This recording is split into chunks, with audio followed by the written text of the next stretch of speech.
اليوم يا شباب سوبر سبيشل، عندنا الشيف سيلينا راح تسوي لنا سوشي. انا بحياتي ما سويت هذا الحكي، هي بروفيشنال في الموضوع. راح نفرجيكم اليوم كل الاسرار اللي هي بتستعملها مشان تسوي كل هالاكل الزاكي. وتعالوا معنا نبلش. بلش بالرز. بنجيب هون رز قصير او رز مصري بزبط، او رز كاليفورنيا. بتحط فيه المية وبتحطه بطنجرة وبتخليه يغلي.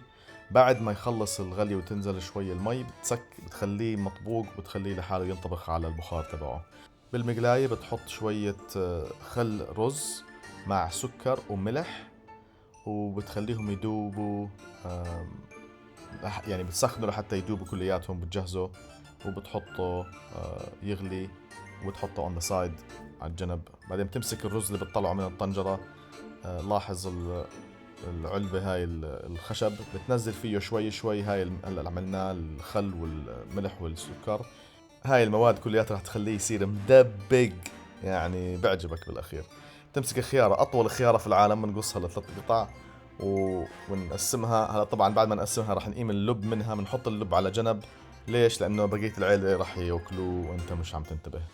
فالمهم تمسك القشارة. هلا ما عم نقشر هون مشان راح نقيم القشر ونكبه، راح نقشره على قطع اصغر وبنقسمه لقطع اصغر. فهدول الانواع القطع اللي رح نعملها راح تعبي شغلات مختلفة، فحطها على جنب هيها كلياتها. بلش بالساشيمي. آم، وبلش تقطعه هون زي ما بدك. مش رح نحكي لك كيف تقطعه، يعني انت كل واحد حر باللي بده اياه. هون احنا بنقطعه بهذا الشكل. وهون عندك السالمون البري. طبعا اذا كنت انت ساكن هون بتحكي سامن، بس اذا ما كنتش هون بتحكي سالمون، بس هو بالصراحة سامن يا شباب. وبعدين بعدها تونة. هلا اول اشي بنقطعه بشكل جانبي، بعدين بشكل طولي، بعدين بنمسكه وجزء منه بنقطعه قطع كثير صغيرة. فهدول ثلاث شغلات كل واحدة مختلف، تعطيك مش طعم غير بس قوام بيكون مختلف لما تقسمه، لما يكون بالطول، وطبعا حتى منظره بيختلف. بعدين نمسك الافوكادو. طبعا الافوكادو ما بيستعملوه بالسوشي لحتى الثمانينات، فيعني ما تتوقع انه هاي الشغله كانت موجوده قبل 1400 سنه لما اخترعوه. المهم بتقسمه. بعدين بتحط مايونيز، برضو افوكادو مايونيز، اشي اورجانيك كويس عضوي ممتاز إلك. بتمسك هاي سراتشا صوص معاه وبتخلطهم مع بعض. بعدين تمشي للجمبري وبتغطه غط بالتمبورا وبتقليه وبتطلعه وبتجهزه على جنب. هون بدنا نحط شوية صويا صوص مع سراتشا اللي بحرق، وشوية سمسم صوص، وشوية جارليك اللي هو عبارة عن تومة منشفة. طبعا هلا اسمعوا، هاي يعني كيف بدي احكيها ما بعرف.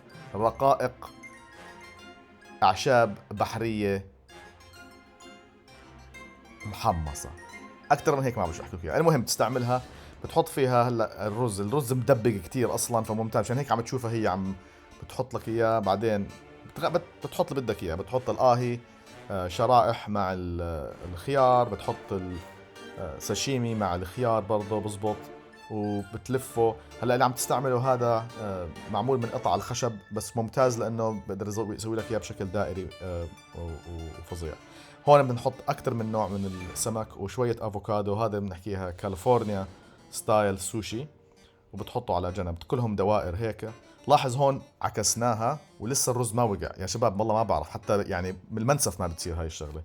بتمسك اللي سويناه مع الصلصه وبتحطه وبتلفه، ونفس الاشي بضلنا نسوي اشكال مختلفه. طبعا الاطعام هاي هون محطينا الجمبري مع الافوكادو وشويه خيار، وتقسم كمان افوكادو. هاي بتصير زي دودة القز من زينة ونحول تذكروها، او باجز لايف او شغله. المهم هي يا شباب، يعني كل واحدة اشهى من الثانية بصحتين.